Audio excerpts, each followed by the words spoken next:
8 যোগ 7 কত হয় একটু ভেবে দেখি। এটাকে আমরা এভাবেও চিন্তা করতে পারি যে আমাদের 8টা টমেটো আছে আর তার সাথে আমরা 7টা জাম যোগ করব, আর তারপর আমাদের মোট কতগুলো ফল আছে তা বের করে ফেলব। আমি চাই এই মুহূর্তে তুমি ভিডিওটা সাময়িকভাবে বন্ধ করে এই সমস্যা নিয়ে নিজে নিজে চিন্তা করো। তো আমি ধরে নিচ্ছি তুমি চিন্তা করছো। তাহলে আমরা ভেবে দেখি।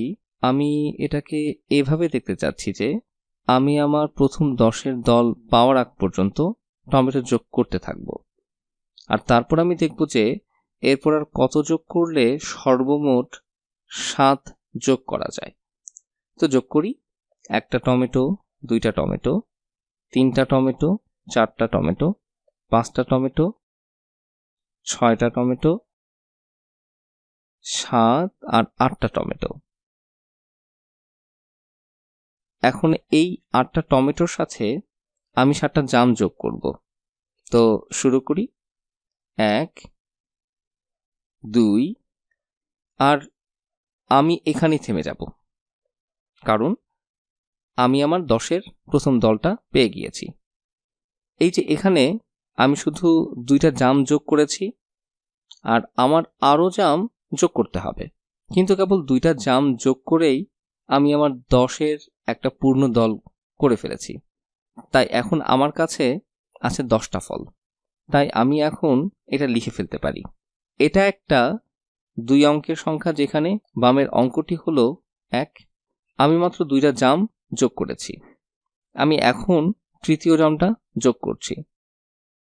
3টা জাম, 4টা জাম, 5টা জাম, 6টা জাম, 7টা জাম।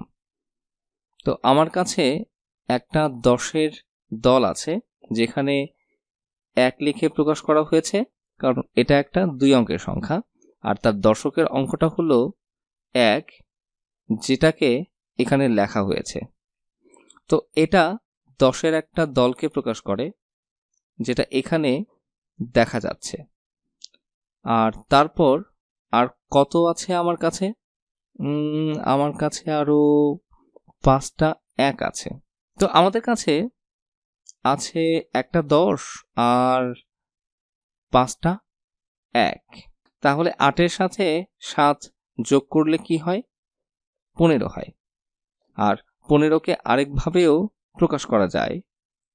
15-র বামের একটা দিয়ে 10 বোঝানো হয়েছে, আর তার সাথে আরো 5টা 1।